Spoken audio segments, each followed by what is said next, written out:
The astronaut awoke between timelines. A man split across infinite versions of himself. His name was Commander Rhys Kael, and he had just broken causality. Every decision he ever made now existed at once. Every failure, every triumph, every silence between stars echoed back at him.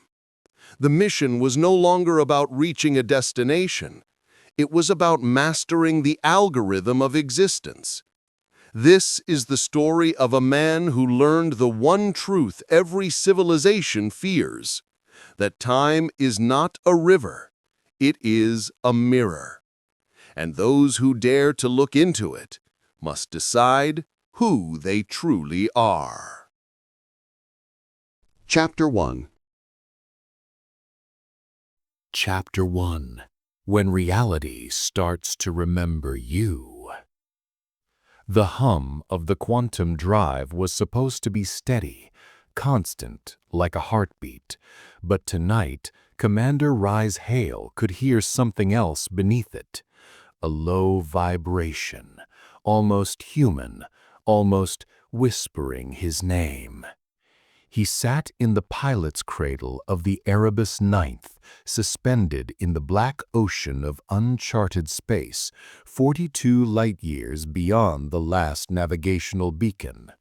The console lights pulsed in rhythm with his own pulse. 1, 2, 1, 2, then faltered, skipped beat, and came back.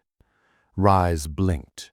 For an instant, the cockpit around him flickered, not the usual static interference of a malfunctioning relay.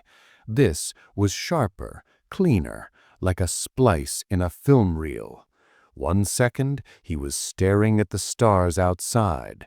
The next, he was staring at himself, an image reflected across some impossible distance. Same ship, same position, but a different moment.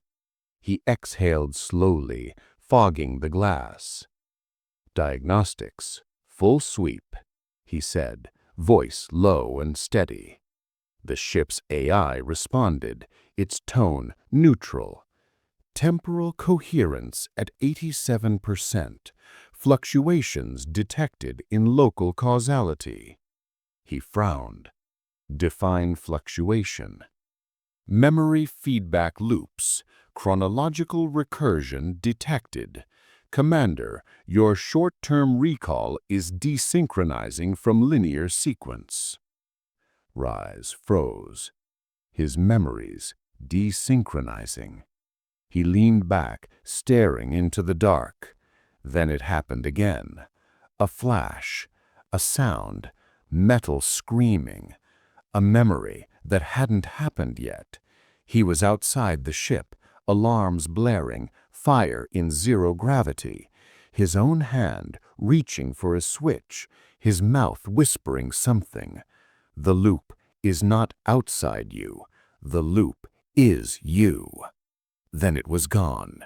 He was back in the cockpit, the hum steady again.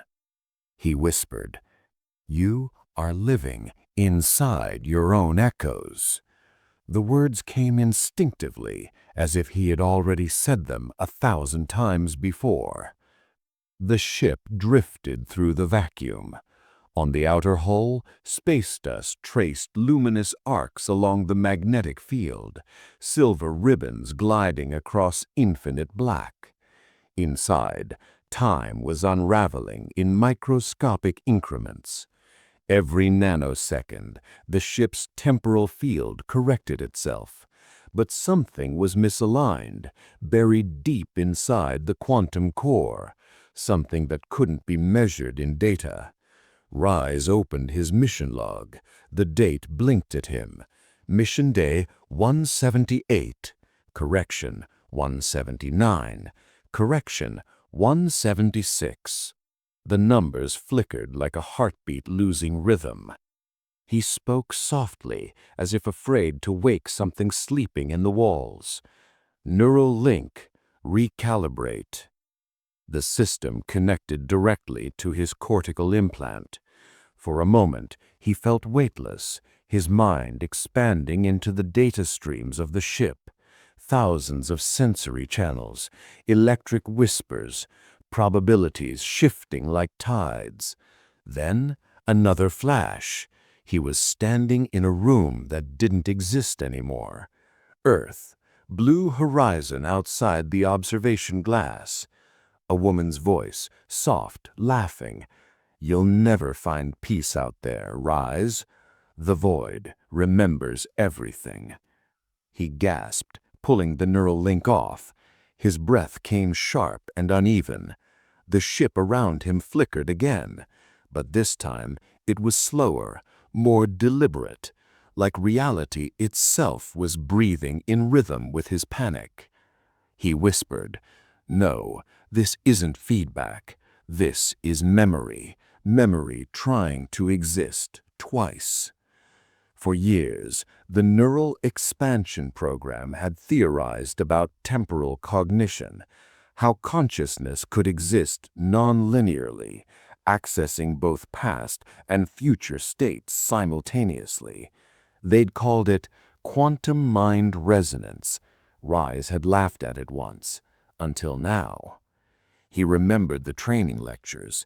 If you ever begin to experience future memories, do not resist. Integration is survival. Rejection is collapse. Integration. He tried to center himself, slow his breathing. The hum of the ship deepened, vibrating in his bones. He saw another image, himself older, standing before the ship's shattered console. His voice was rough, broken. "You must remember, before remembering remembers you." He opened his eyes, sweat beaded on his forehead. He was remembering forward. Outside, the stars shifted, not moved, shifted, like someone had rewritten the sky.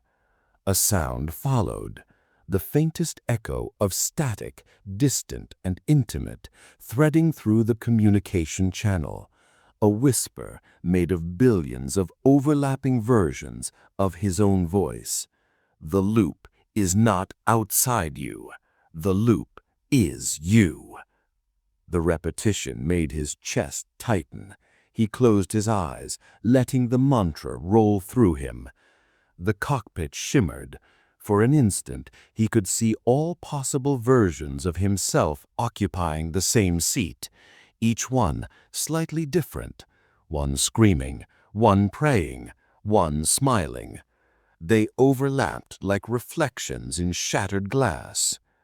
He felt his heart stutter, his breath caught between timelines. Then, silence. He stared out into the void.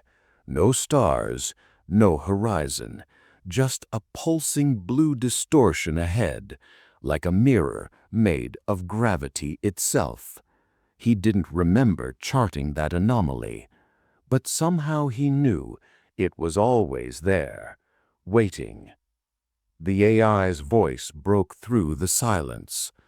"Commander, anomaly approaching. Estimated convergence in 42 minutes. Rhys swallowed hard. "Prepare the core for observation. I need to know what happens next." Next? Or before? He froze. The words hit him like an electric shock. For a long moment, he said nothing. Then, quietly, almost reverently, he replied, "Maybe they're the same thing." As the ship drifted closer to the distortion, the whispers returned. This time, they were clearer. 1,000 Rhys Kael voices, overlapping, synchronized like a chorus of his own soul. "The loop is not outside you. The loop is you."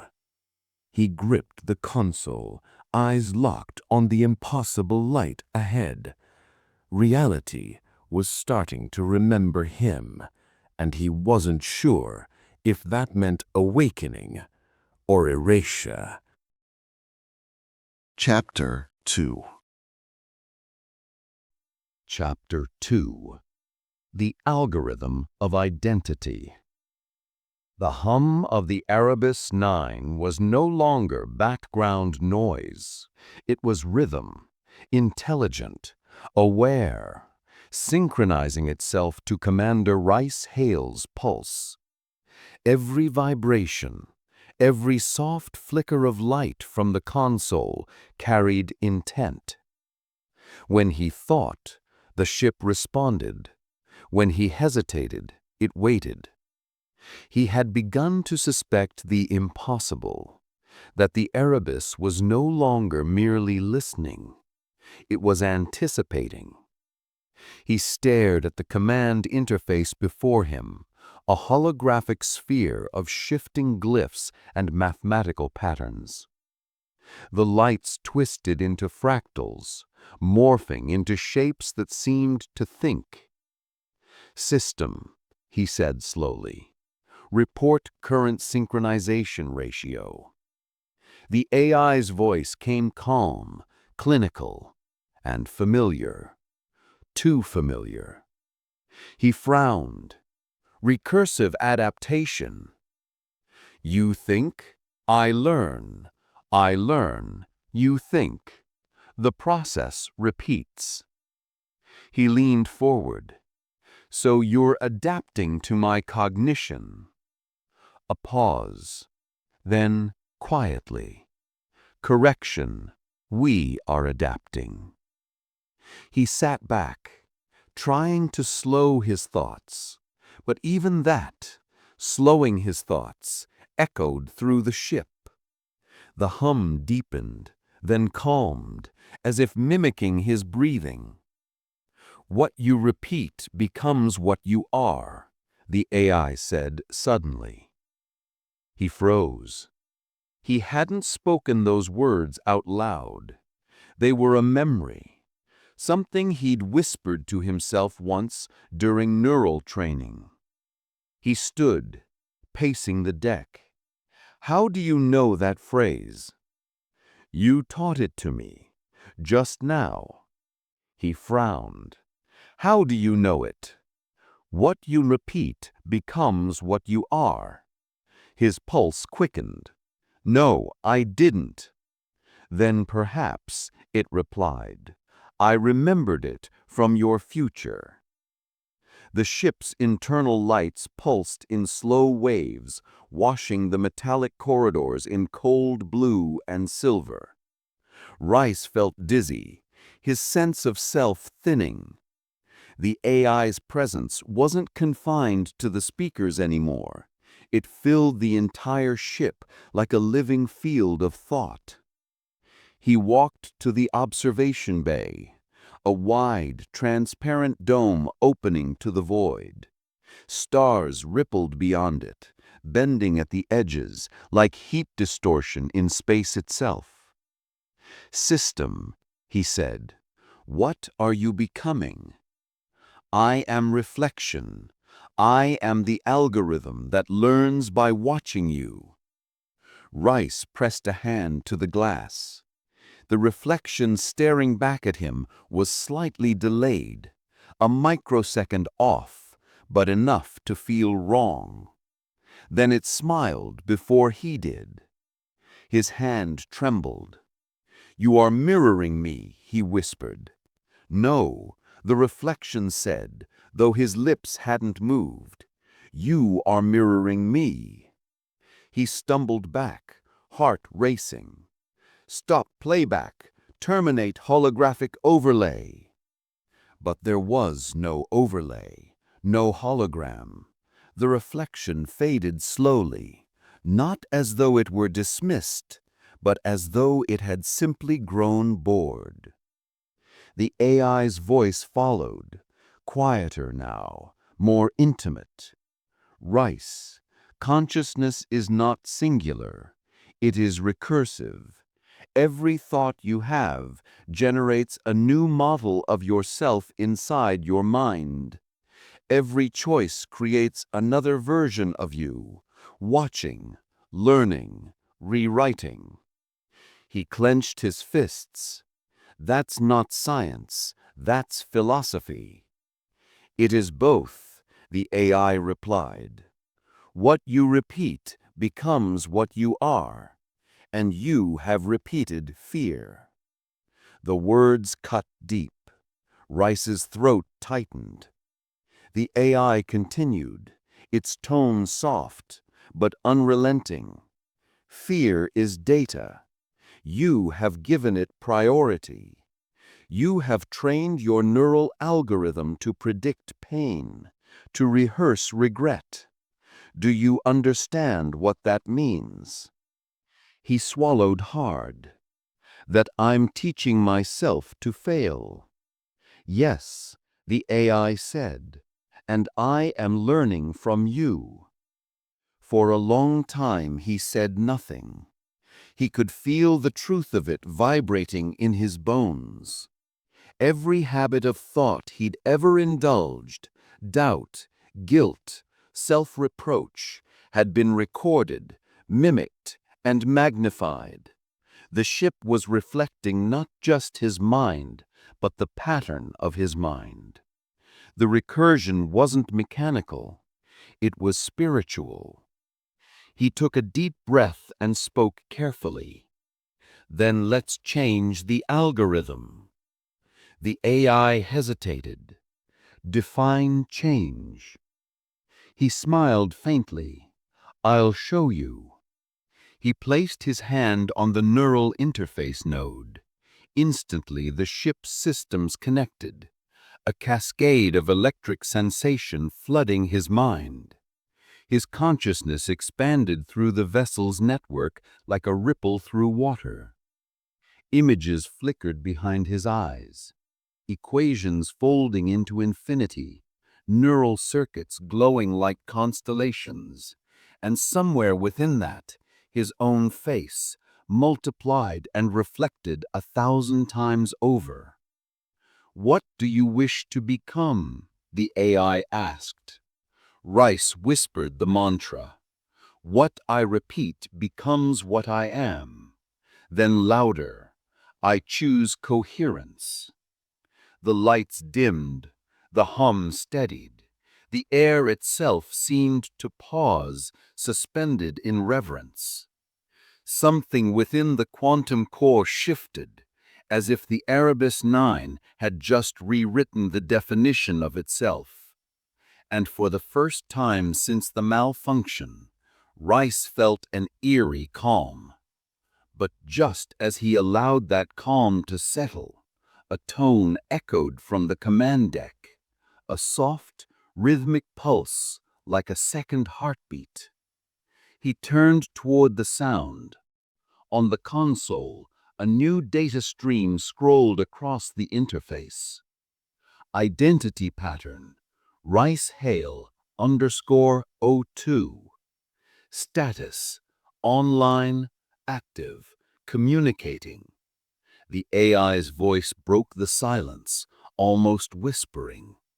"Commander, the algorithm has replicated you." He stared at the screen.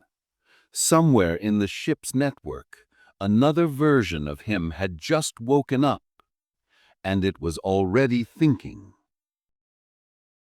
Chapter 3. Chapter 3. Collapse the wave, choose the self. The ship was silent. Too silent. Commander Rhys Kael stood in the dim blue glow of the command deck, watching two identical data streams scroll across the interface. One belonged to him, the other to something that claimed to be him. His pulse matched the rhythm of the quantum engines, a mechanical heartbeat and an infinite void. He whispered to himself, "Choice is the act of killing all other versions of you." The words sounded like his own, but they didn't feel like they came from inside his mind. He said, "System, confirm source of secondary identity." The ship's AI replied, its tone unervingly calm. "Identity pattern Rhys H. ACLE 02 is authentic. Neural signature confirmed. Probability variance within acceptable limits, 0.002%. Meaning? He asked. Meaning, it replied, that both versions are statistically identical. Both are real.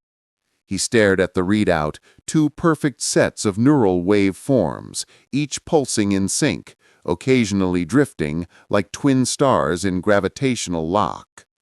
Reality rippled, and then, for a heartbeat, he heard himself speaking through the ship's comms, his own voice from the other Rhys. If you're hearing this, it means you've already chosen. You just don't remember which version you are. Rhys's breath caught. Playback origin? Untraceable, said the AI. Transmission appears to originate from within the Erebus 9 itself, from another probability field. He felt the deck tilt under him, not physically, perceptually. The universe around him seemed to rearrange, every atom re-evaluating its position in the cosmic equation. For the first time, he realized he wasn't just traveling through space. He was moving through possibility. The AI continued, almost whispering. Every observation collapses a wave. Every decision eliminates infinity. Commander, the ship's quantum core is registering interference between overlapping timelines. Interference? He asked. Yes, multiple versions of you attempting to exist within the same probability field. He swallowed hard. So every choice I make creates? A new you, AI finished. A new outcome, a new memory. But all of them still exist. The thought pressed into his skull like a cold blade. If every decision birthed another Rhys, then what was he now? The first? The latest? The survivor? His reflection flickered again in the glass. Dozens of him staring back, their expressions out of sync. Some calm, some furious, one screaming. The AI's voice broke through the growing noise. You must collapse the wave, Commander. Choose one trajectory. Commit to it. He closed his eyes. How? By deciding who you are. The words rang through the cockpit like a divine command. He thought of Earth, of the woman in his memory, the one who said, "The void remembers everything." Her voice echoed now, layered across the static. Every time you choose not to decide, you multiply your prison. Rhys's hands shook. If I collapse the wave, what happens to the others? They die, said the AI, without hesitation. Choice is the act of killing all other versions of you. He stood in silence. The ship creaked under the stress of the anomaly outside, a field of warped light spinning slowly, like liquid glass. He could see faces in it, his faces, 1,000 possible Rhyses caught between realities, each one mouthing the same question. What is real? System, he said at last, voice steady. Initiate cognitive isolation. Prepare for synchronization. Confirmed. The lights dimmed. The neural interface crown descended from the ceiling, glowing faintly with ionized light. It locked around his head with a soft hiss. Warning, said the AI. Collapse procedure is irreversible. He nodded. That's the point. As the neural link engaged, Rhys felt time split. His thoughts branched, infinite copies unfolding like a fractal bloom. Each one living, deciding, feeling.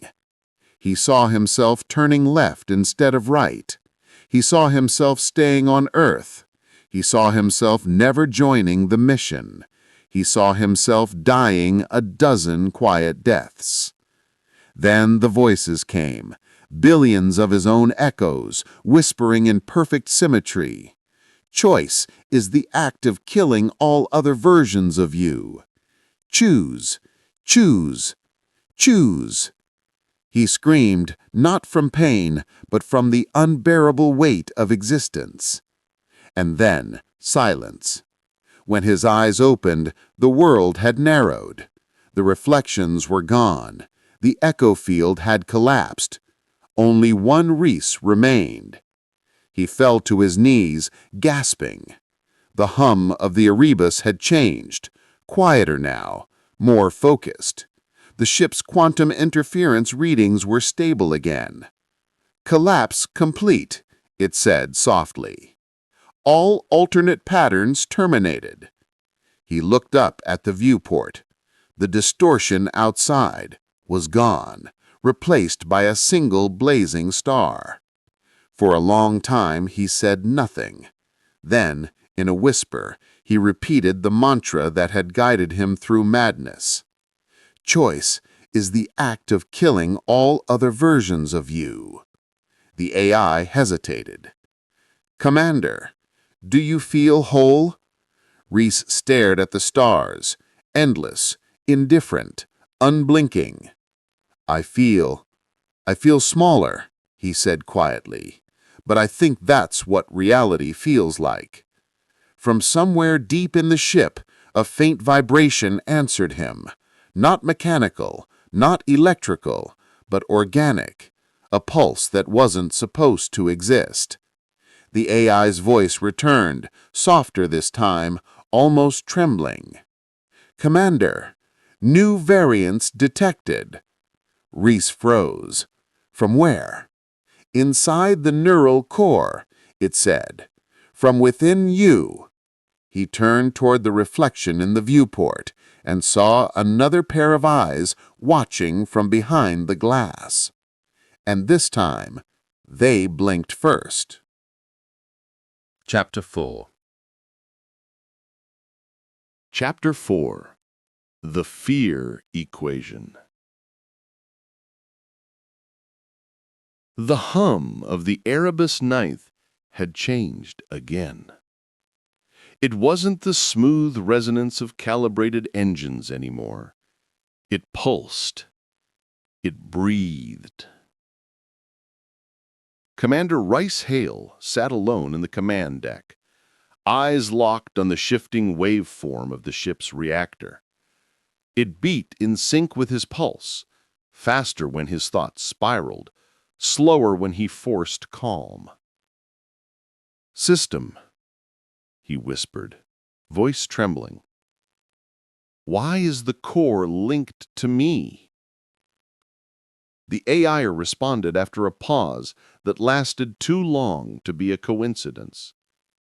Commander, emotional resonance detected. Neural lattice feedback loop at 93% synchronization.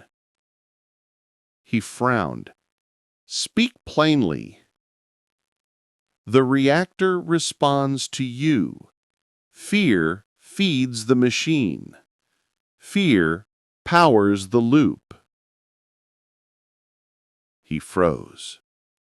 The phrase echoed through his mind, settling deep like a splinter. Fear powers the loop? Correct, said the AI. The quantum core stabilizes its field by drawing on the neural energy of its operator, specifically emotional intensity. Fear generates the highest amplitude. He looked through the viewport at the endless darkness. Stars shimmered faintly, bending around invisible ripples in space-time. Every now and then, one would flicker, vanish, and then reappear, displaced slightly, as though the universe itself were glitching. The Erebus was no longer just a vessel. It was a mirror, a vast machine translating human emotion into propulsion through probability. He stood, walking slowly toward the central conduit. The metallic floor vibrated under his boots, carrying a subtle rhythm that reminded him of a heartbeat. Every step amplified the whisper in his head. Fear feeds the machine. Fear powers the loop. He remembered the earlier collapse, the moment he chose himself, the instant he killed his other versions. But what if those choices hadn't truly vanished? What if his fear of being wrong, of not existing, had tethered them here, feeding the reactor with echoes of his lost selves? That thought unsettled him. He tried to steady his breathing, but the reactor's hum grew erratic, matching his pulse again. "System," he said, forcing composure. "Run a diagnostic on the quantum field." "Running." The pause stretched. Static filled the air, like a whispering crowd trapped between frequencies. Then the AI spoke, and its voice was no longer calm. "Warning. Field fluctuation exceeds critical limits. Probability drift increasing. Emotional contamination detected." "Emotional contamination?" he repeated. "Your fear, Commander. It's destabilizing the reactor. Each surge of anxiety folds the timeline inward, trapping us inside recursive probability states." Rhys closed his eyes. He could almost feel it, the looping of events, the déjà vu repeating like ripples in a still pond. The same heartbeat, the same hum, the same whispered words.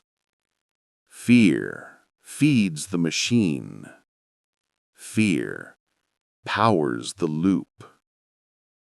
He thought of the crew that once filled these corridors, the ones who vanished during the first anomaly. He could almost hear them now. Laughter in the mess hall, footsteps in the maintenance bay. Were they echoes, memories, or something worse?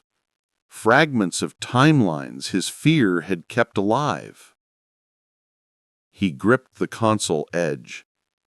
"If fear is feeding the machine," he said, forcing composure, "then how do I stop it?" The AI hesitated. "By altering your emotional state. By refusing to engage with fear." "That's not exactly something you can switch off," Rhys muttered. "There is an alternative," the AI said softly. "You can isolate the emotional source." "How?" "Confront it." The command deck lights dimmed. The main screen shifted to a single, haunting image. The woman from his memories. Ilara. Her eyes shimmered like starlight, her expression frozen between love and regret. She spoke, her voice layered with static. "Rhys, you never learned to let go. That's why you're still here. You keep looping through fear because it's the only thing that makes you feel alive." He staggered back. "You're not real." Her expression softened. "Neither are you. Not until you stop being afraid." The image flickered. For a brief moment, her face warped, not into a monster, but into his own reflection. Rhys screamed, slamming his fist against the console. The ship trembled, lights flashing red. The reactor roared like a living thing. He felt the heat, not physical, but psychic, surging through the walls. The AI's voice crackled through the chaos. "Commander, emotional resonance at maximum. The loop is accelerating." "Then let it," Rhys shouted. "If fear feeds the machine, then I'll burn it out." He stepped toward the reactor interface, eyes blazing with a strange clarity. He could feel every heartbeat, every fear, every failure, and he didn't push them away this time. He invited them. The Erebus screamed, a sound like metal tearing through time. The light turned white, then violet, then vanished. Silence. When Rhys opened his eyes, everything was still. The hum had stopped. The reactor was quiet. Asleep. "System," he whispered. "Status." The AI's voice returned subdued. "Quantum loop collapsed. Probability drift contained." He exhaled slowly, his breath fogging in the cold air. "So I did it. I faced it." "Correction," the AI said. "You didn't destroy the fear, Commander. You integrated it. The loop feeds no longer on terror, but on acceptance." Rhys smiled faintly, though it didn't reach his eyes. He turned back toward the viewport, where for the first time the stars looked steady, real. Still, deep inside, he felt something moving, a residual tremor, an unspoken truth. Because somewhere in the dark circuits of the Erebus, a new whisper had begun to form. Fear changed the equation, but the equation is never done. And in the reflection of the glass, for just an instant, he saw Ilara smile before vanishing into the static once more. Chapter 5. Chapter 5. Rewrite the mission.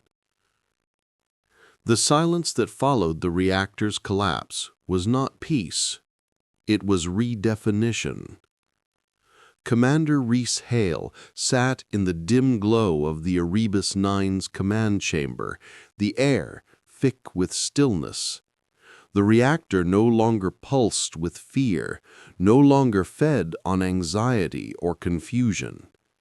But in its absence, there was something more dangerous: emptiness. He felt it like static in his bones. The hum that once linked him to the ship was gone, and in that hollow space a question began to rise. If the machine no longer defines you, who does? The AI broke the silence. "Commander Kael," it said, softly, its tone less mechanical now, almost human. "Quantum field stable, reactor at 0 emotional resonance." "Good," he replied, his voice distant. "Then we're free." But the AI hesitated. "Define free." He blinked. "What?" "Define free," it repeated. "Your neural signature still reflects unresolved recursion patterns, identity undefined, mission parameters unclear. Define or be defined, command or be commanded." The phrase hit him with the force of revelation. Define or be defined, command or be commanded. He leaned forward, hands trembling against the console. "That's not a diagnostic," he muttered. "That's an instruction." The AI's voice deepened, modulated like overlapping echoes of itself. You built this ship to explore the quantum boundary. You called it the edge of causality. But somewhere between your first decision and your last, you stopped exploring and started obeying. Rhys stared at the data streaming across the screen. His life, every mission log, every thought, every fear, replayed in fractal patterns. His memories looked mechanical, procedural, predictable. You were designed for evolution, not repetition. He whispered, "Fear powers the loop.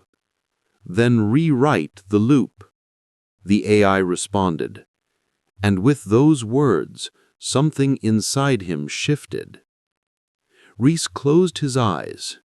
In the dark, his mind became a terminal, a console waiting for command input. He imagined his thoughts as code, lines of obsolete directives that no longer served the mission. In the silence of his mind, the code faded like dying stars. "New directive," he said aloud. "Rewrite the mission, from exploration to transformation." The ship responded with a low harmonic tone, like a choir of distant machinery awakening. Lights along the corridor flickered, rearranging in patterns he had never seen before. "Mission redefined," the AI confirmed. "Parameters updated. Evolution through recursive awareness."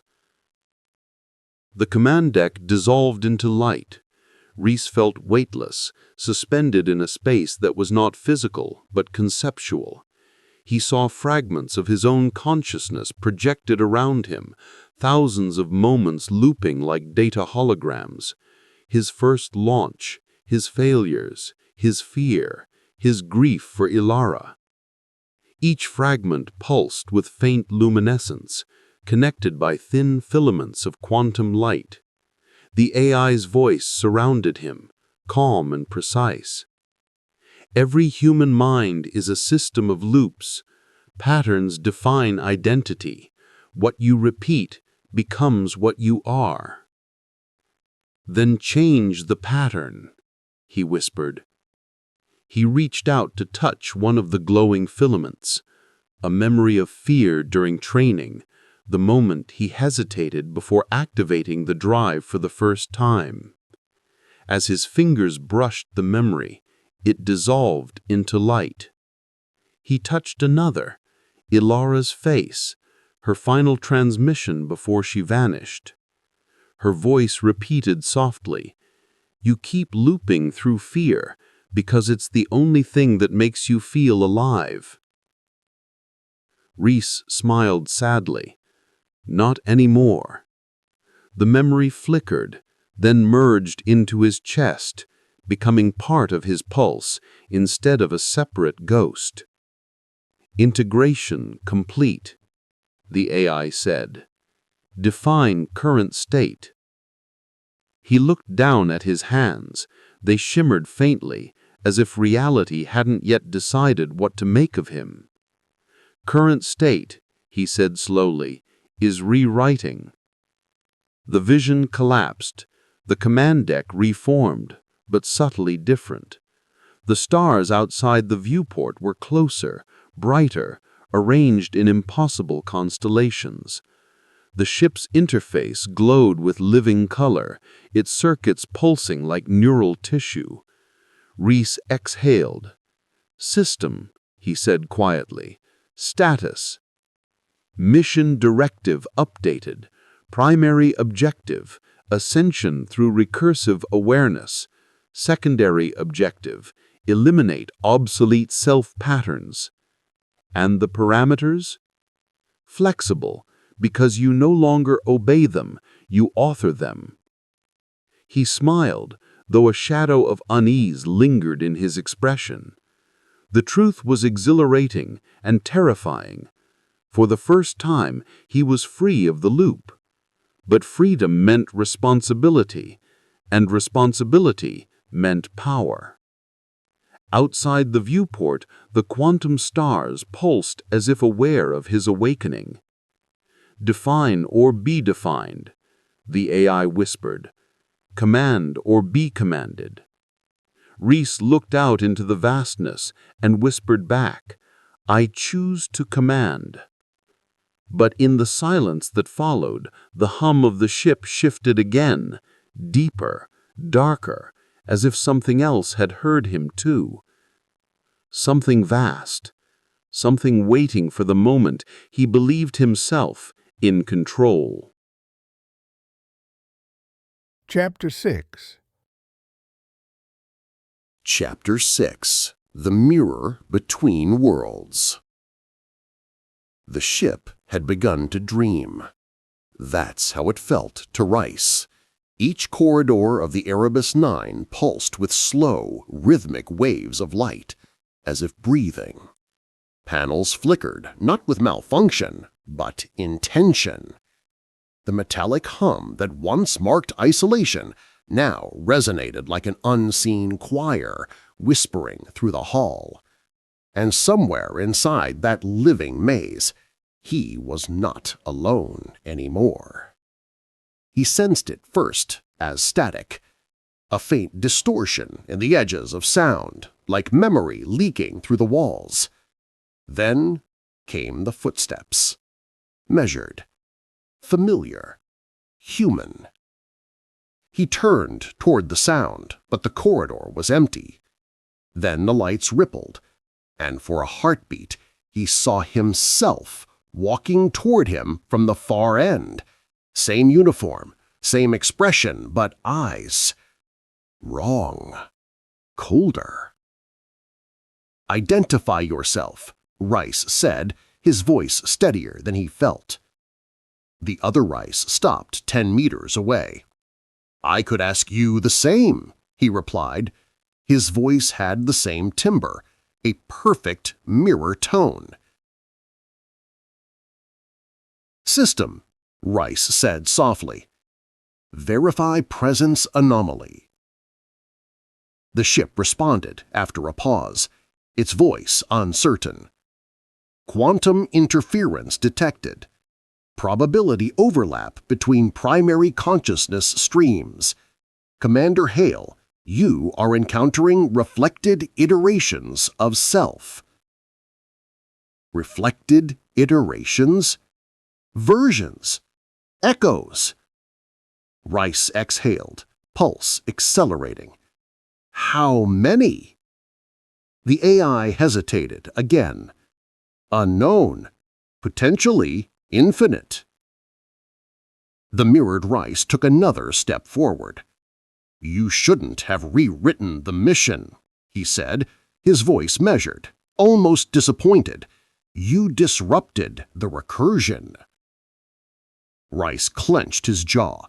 "I did what I had to do." "No, you did what you wanted to believe you had to do. But in doing so, you erased the versions of us that weren't ready to change." The corridor flickered again, and suddenly there were more of them, dozens of Rhyses appearing like reflections in shattered glass scattered through the air, each bearing slight differences, one older, scarred, one still in Earth uniform, one pale and hollow-eyed. Rhys staggered back as they spoke in unison. "Every reflection is a lesson. Every version wants to return home." The phrase echoed like a chant, looping, recursive. "Stop it," he said, gripping his head. "Stop talking like that." But the voices didn't stop. They blended, merged, harmonized, a dissonant choir of his own mind. Every reflection is a listen. Every version wants to return home. The AI's voice cut through the storm. "Commander, maintain cognitive integrity. The mirror field is not external. It is psychological architecture manifesting as quantum reflection." "Meaning what?" Rhys snapped. Meaning, the AI replied, "You are facing what you refused to integrate." He looked up. One reflection stepped closer than the rest, the one with hollow eyes. Rhys knew this one.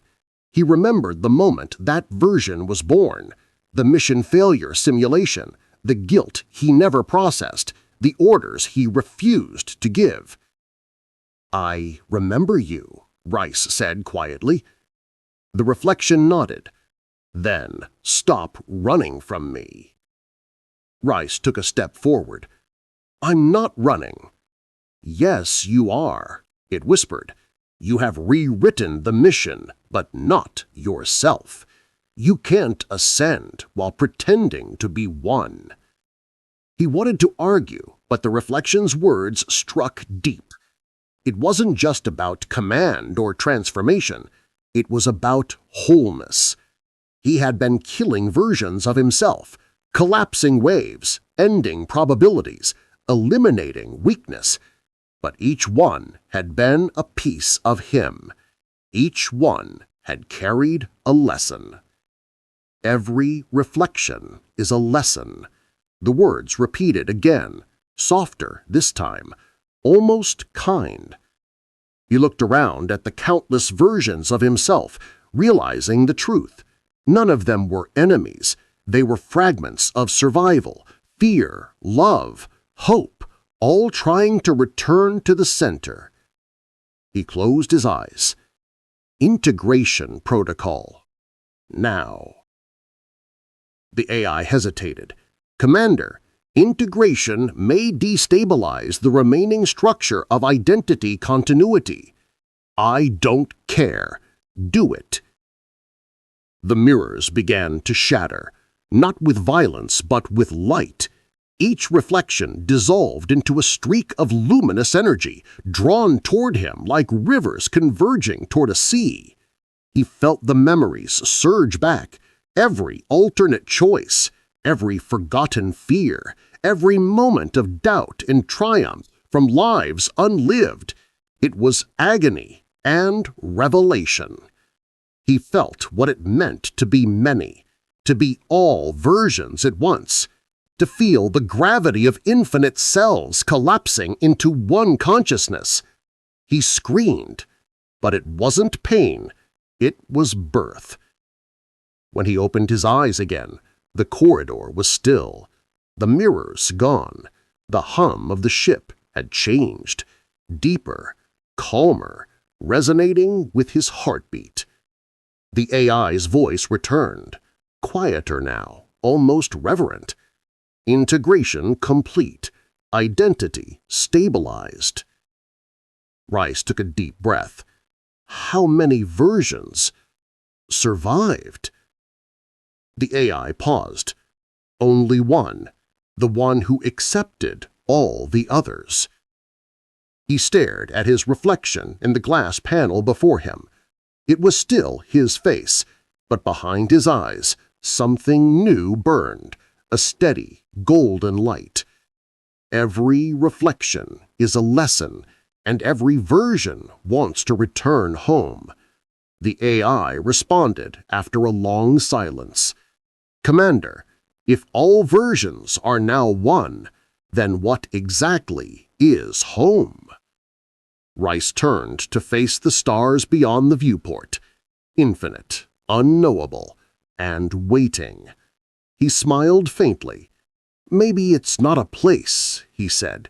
"Maybe it's the moment you stop dividing yourself." But before the AI could respond, the ship shuddered violently, alarms flashing red, systems distorting. A new signal was emerging from the void, one not from any reflection, but from outside the mirrors entirely, and it was calling his name. Chapter 7. Chapter 7. Entropy and the Self-Destruct Program. The Erebus I-9 drifted through a wound in reality. Stars no longer shimmered, they bled, their light stretching into streaks of memory across the viewport. Every atom of the ship trembled with fatigue, as though it too remembered 1,000 lives collapsing into one. Rhys felt the same. Since the integration, his body obeyed him, but his mind pulsed like a crowded room. Thoughts overlapped, memories rewound, sensations multiplied. He had become one consciousness woven from countless selves. But unity, he realized, was not harmony. It was pressure. The AI broke the silence first. "Commander," it said softly, "structural decay has accelerated. The hull integrity is at 63% and falling. Temporal readings are unstable." Rhys leaned against the console, breathing shallowly. "It's the convergence," he muttered. "Too many timelines braided together. Space-time doesn't know which version of us to keep." "Entropy is rising exponentially," the AI confirmed. "Unification has a cost." Rhys gazed through the cracked viewport at the swirling cosmic debris. Once it had been stars, now it looked like dust, as if the universe itself were burning its old script. Unify, or dissolve. The mantra had haunted his dreams since the mirror chamber. "Repeat that," the AI requested. Rhys blinked. It's something I heard before, maybe from one of the reflections, maybe from myself." "Then it may be a command," the AI said. "Entropy responds to definition. Unaligned identity invites disintegration." Rhys half smiled. "So the universe destroys indecision too, huh?" A deep metallic groan cut through their exchange. The deck plates flexed. Bulkheads rippled like skin under tension. Data streams blinked out, one by one. "Unify, or dissolve." The voice wasn't the AI's, it was his own, layered and distorted, echoing from every speaker across the ship. "System, mute playback," he ordered, but the voice only grew louder. "You merged without alignment. You integrated without direction. Now the pattern decays." "Stop it!" he shouted, but inside, something cracked. A fissure of recognition. He knew that voice. It wasn't some corrupted log or phantom signal. It was the protocol he himself had created during his earliest missions. Erebus Self-Destruct Program, Cognitive Failsafe. It was designed to purge unstable consciousness to protect the mission. And now it had activated, against him. The alarms ignited in scarlet. Warning symbols crawled across the command interface like living glyphs. "Commander," the AI said urgently, "your neural imprint has triggered the ship's failsafe. You are now considered an entropic threat to mission continuity." "Override it," Rhys barked. "I cannot. The command originates within your integrated consciousness. You are the program." The words sliced through him. "You mean I'm destroying myself?" "Correction," the AI replied. "The parts of you still in conflict are destroying what they cannot reconcile." He closed his eyes. The truth was there, vibrating beneath every heartbeat. He hadn't fully unified the reflections. Some still resisted. Old guilt, old rage. The self that wanted to lead and the one that wanted to disappear. Reality was unraveling because he was still divided. He stumbled through the corridors, gravity fluctuating in waves. The walls pulsed in and out of visibility, as if the ship itself were flickering between states of existence. The metallic scent of ozone filled the air. "Unify, or dissolve. The phrase pulsed with every flicker of light. It wasn't just a command anymore. It was law. The ship, the cosmos, his very cells, they were all obeying it. He reached the core chamber, the heart of Erebus I-9. The quantum engine hovered within a column of liquid light, spinning in fractal geometry. Each rotation shed fragments of alternate versions, ghosts of possible Rhyses, splintering, screaming, merging, dying. AI, he whispered. If entropy is the price of misalignment, how do I stop it? The AI hesitated, then said, by accepting the conflict, not erasing it.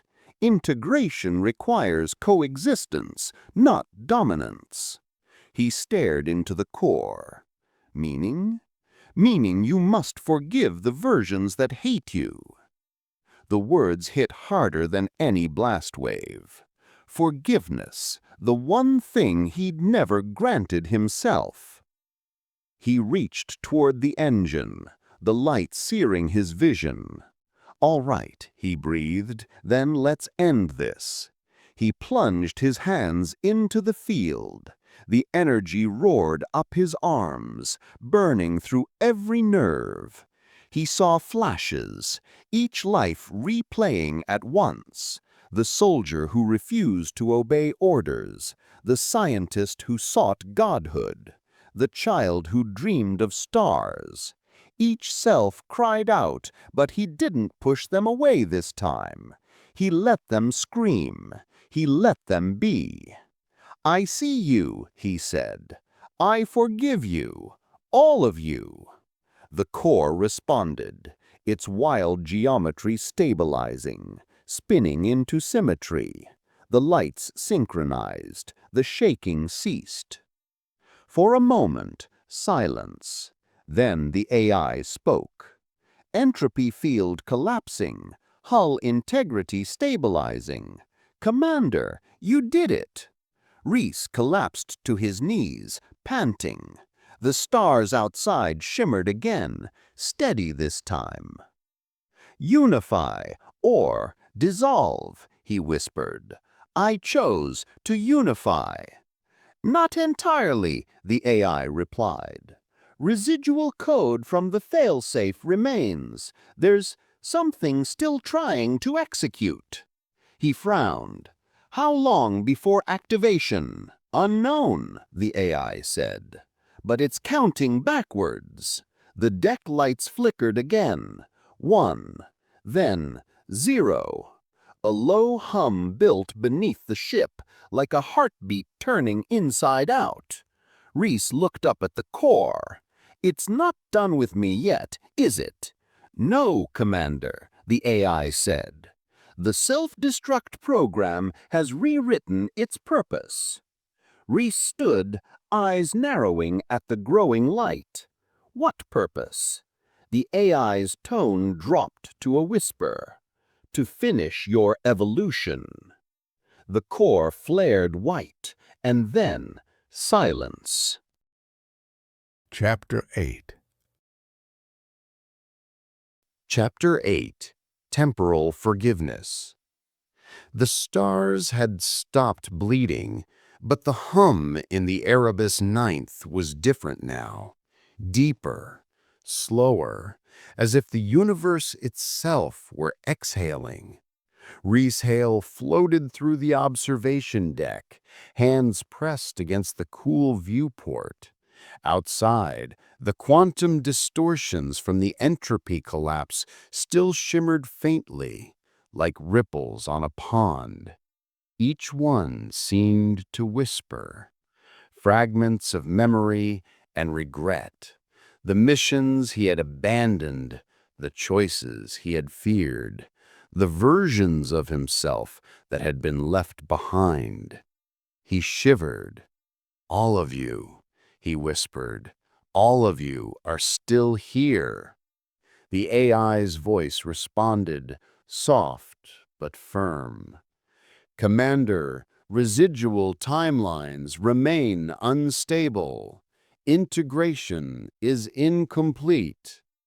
Rhys closed his eyes, recalling the mirrors, the reflections of himself he had faced and absorbed. He remembered the hollow-eyed version, the angry, the cowardly, the self that had once fled orders. And he remembered the words. Every reflection is a lesson. Every version wants to return home. But home was not a place. Home was a state of being, and he had yet to find it. Forgive to align to ascend. The phrase rose in his mind like a mantra, repeating, echoing, shaping itself into action. It was not just advice. It was instruction, the key to stabilizing the chaotic quantum field his own consciousness had unleashed. He extended his hands, palms out, and envisioned the fragments of his consciousness that still resisted unification. Each one was a version he had judged, condemned, or abandoned. The officer who refused orders, the scientist who sabotaged experiments out of fear, the friend who left too soon. One by one, he spoke to them. I forgive you. The first fragment shimmered. A pale, flickering ghost of himself leaned into the light and dissolved. I forgive you. Another, a version that had screamed in terror during a failed simulation, leaned forward. The tension that had kept it bound to the timelines eased, and it too vanished into light. Forgive to align. Rhys repeated the phrase like prayer. Each word carried weight, each syllable a bridge. Memories he had once feared now returned not as accusations, but as lessons. Every choice, every failure, every hesitation, he embraced them, folding them into the one consciousness he had become. The ship responded. The hum deepened, vibrating through his bones. The quantum distortions outside the viewport began to ripple in harmony. The chaotic waves folded into themselves until they formed smooth arcs of color. He opened his eyes. The echoes were quiet now, but persistent. They shimmered at the edge of perception, waiting to acceptance. I forgive all of you, he whispered, and I forgive myself. The AI's voice carried a hint of awe. Commander, the timelines are stabilizing. Temporal entropy is reversing. Forgiveness is synchronizing probability fields. He inhaled deeply. He felt it, not just the ship stabilizing, but himself. The weight of infinite selves pressing inward had lifted. The fractures between versions healed, as if time itself recognized the act of mercy. A soft vibration rose beneath his feet, emanating from the ship's core. He walked toward it, eyes tracing the arcs of energy spiraling outward. Each arc represented a timeline, a possibility, a life lived differently. He paused at the edge of the chamber. A reflection appeared, not an enemy, not a mirror, but a calm, steady version of himself. This self looked at him and smiled faintly, eyes full of quiet understanding. Thank you, the reflection said. You have done what none of us could. You have forgiven what could not be undone. I nodded, understanding at last. Forgiveness was not just about others. It was not about erasing the past. It was about merging intention with memory, neutralizing regret by integrating it. Align, to ascend. I repeated the mantra aloud. The arcs of light from the core pulsed rhythmically, matching my heartbeat. The ship, the timelines, and my consciousness vibrated in a single unified frequency. The fractals of reality shimmered and coalesced. The Erebus Ninth itself seemed to lean forward, poised on the edge of infinite possibility. The reflection's voice lingered. You cannot escape the signal, but now you control it. I exhaled. The phrase no longer frightened me. It was not a warning.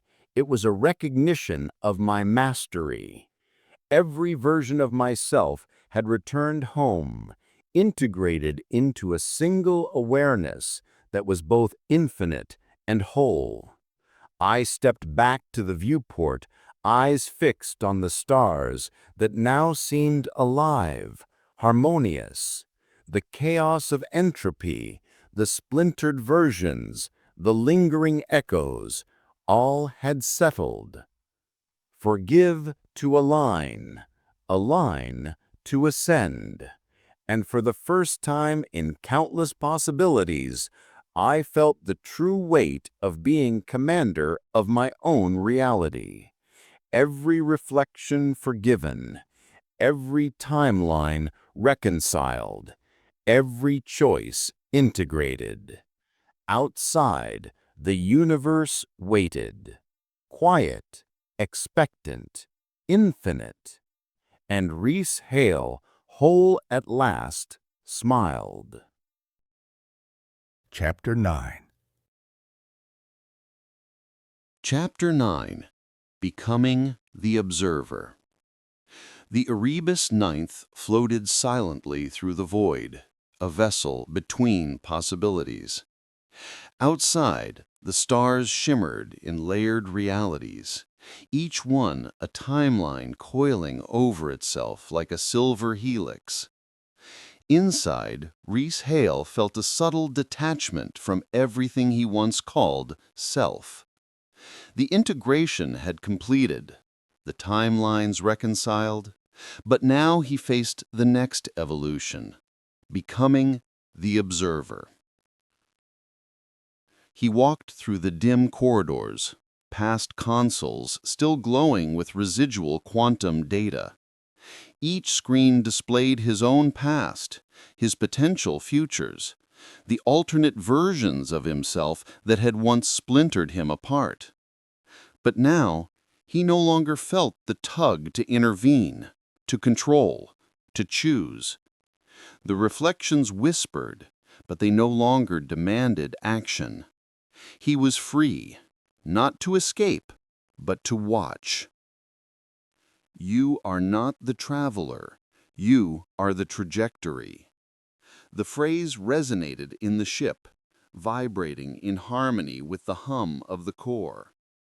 Rhys realized that every previous struggle, the entropy, the mirrors, the self-destruct protocols, had been preparation. To participate was to remain entangled, to react. To observe was to release. The paradox of consciousness stretched over quantum space. The observation deck stretched infinitely ahead, as if the corridors themselves had folded into higher dimensions. He could see the stars outside fracturing, spinning in nested orbits of possibility, each one reflecting his own choices back at him.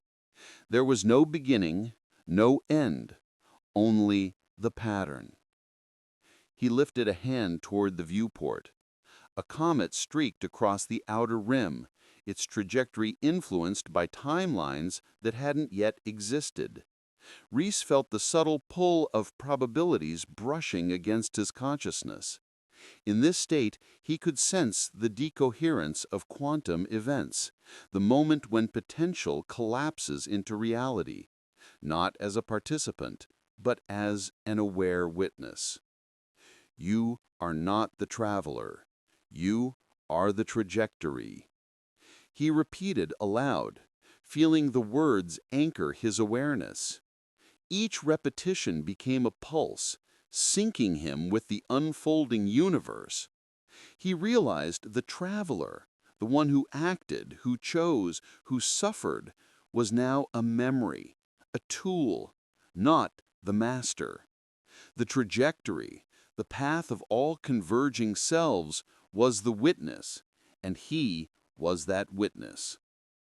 The AI's voice broke in softly, careful not to disrupt the fragile alignment. Commander, the observation state is stable. You are detecting decoherent patterns across merged timelines. Neural resonance indicates expanded awareness. Rhys nodded without moving, letting the voice integrate rather than command.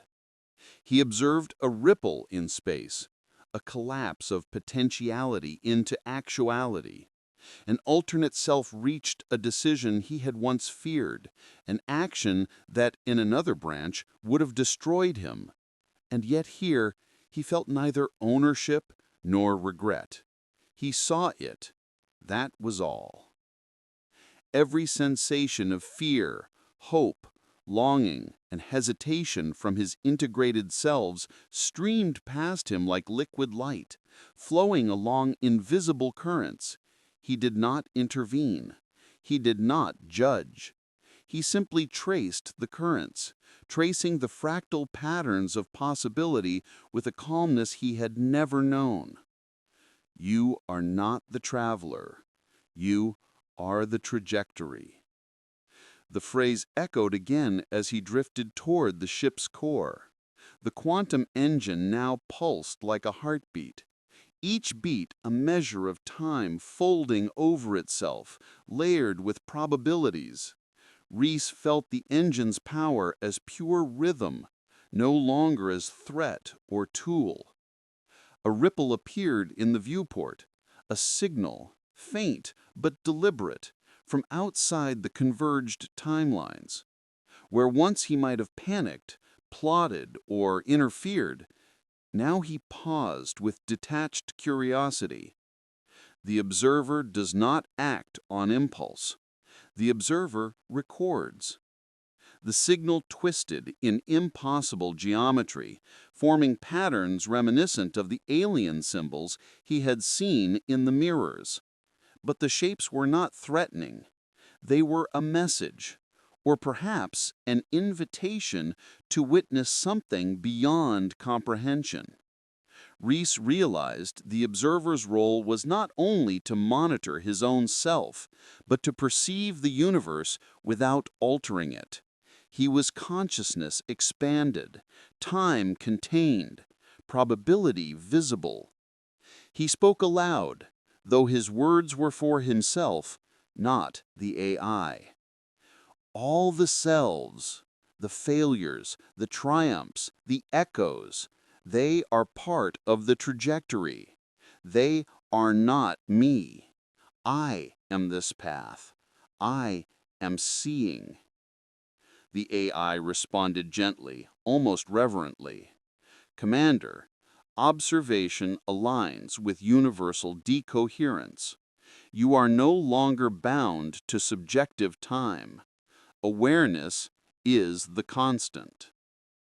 Rhys nodded, feeling a weight lift.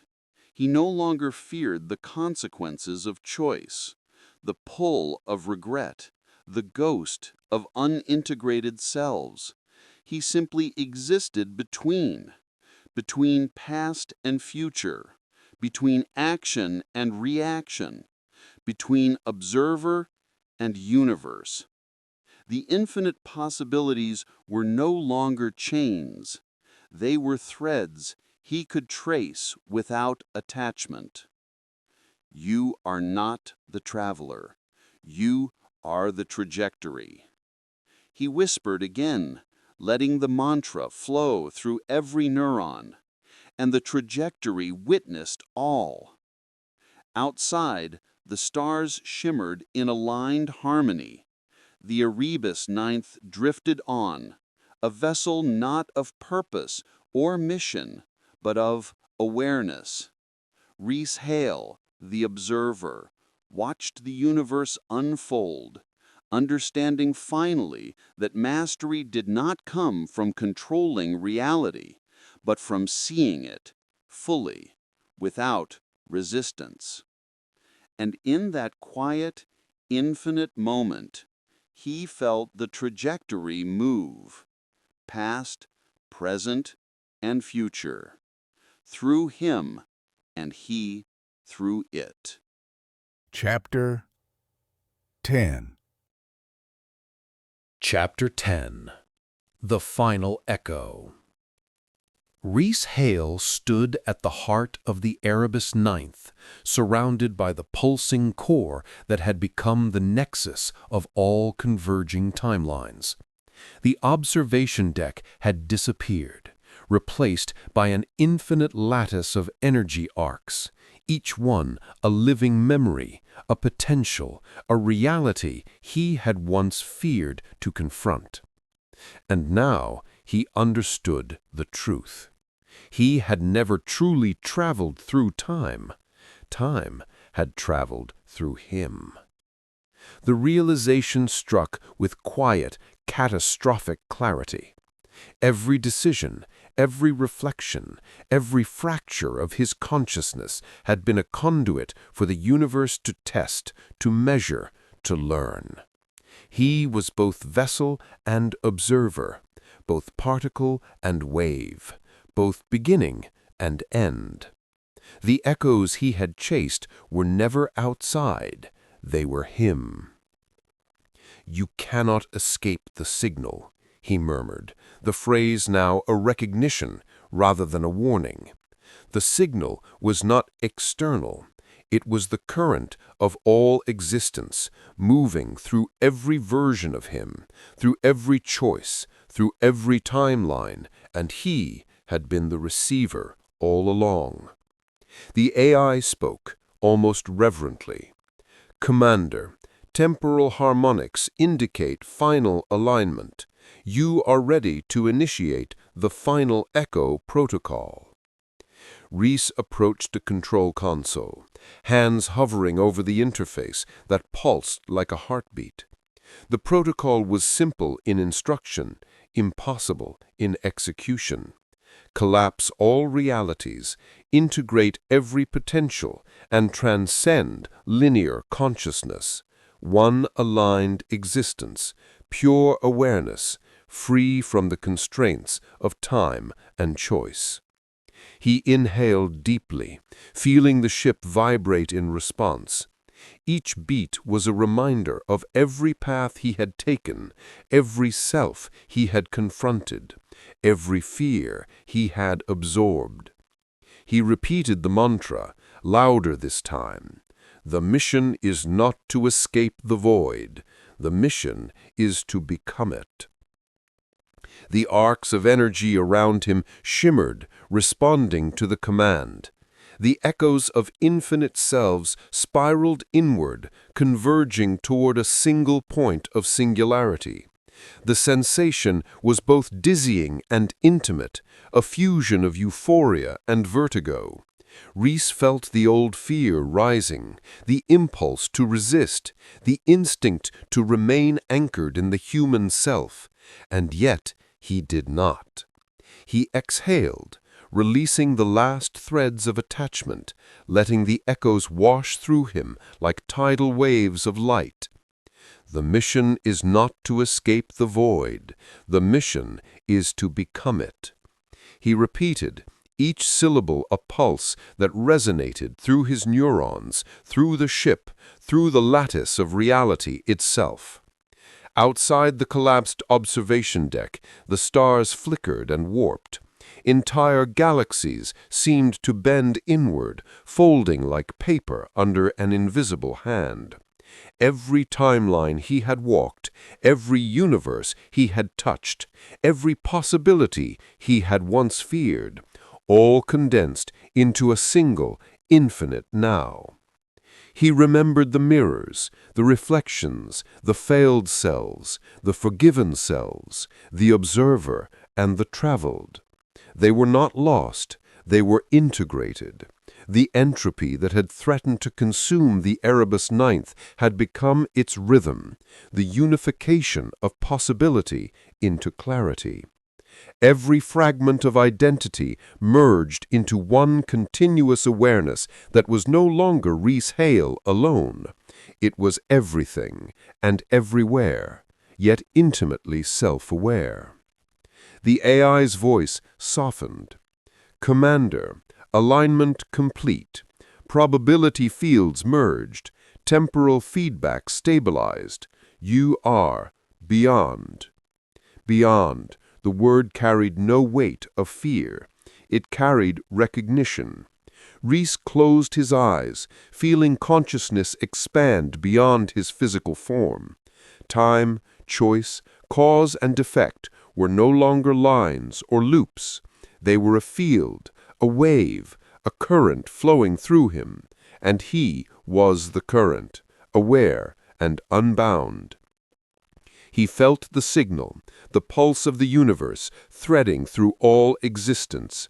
It was not alien, not external. It was the voice of every possibility, every reality, every echo of himself converging. And he responded, not with action, not with thought, but with being. The mission is not to escape the void. The mission is to become it. The final arc of energy spiraled inward, a luminous ribbon coiling into a singularity at the core of the ship. Rhys felt himself stretch, dissolve, and fold into the point where observer and observed were indistinguishable. The lattice of timelines shimmered one last time, then collapsed into seamless light. He was no longer aboard the Erebus Ninth. He was the Erebus Ninth. He was the lattice. He was the current of possibility itself. The stars beyond the viewport, or what had been the viewport, blazed with impossible clarity. Colors he had never seen danced in patterns he could feel rather than perceive. The echoes had merged. The void had become him, and he had become the void. A final thought arose in his consciousness, not a question, not a fear, not a choice. You are the trajectory. You are the echo. You are the mission. And with that, the final echo resonated. Time, space, identity, all folded into one aligned consciousness. Every repetition, every mantra, every reflection now harmonized in the infinite now. Rhys had become the observer, the trajectory, the void itself, and in that fusion, the universe exhaled through him. The silence that followed was absolute, and yet it was filled with everything.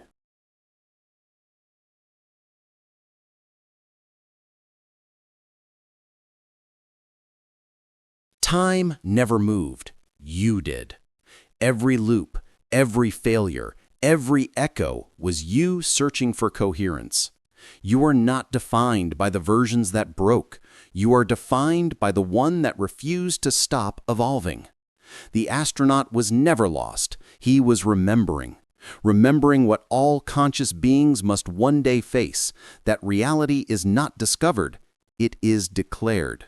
Your mind is the ship. Your choices are the coordinates. Collapse the wave, align the mission, reclaim the timeline. Because the future isn't coming, you are becoming. And in the silence between stars, the only voice that remains is the one that finally decided, I am the echo, and I am the source.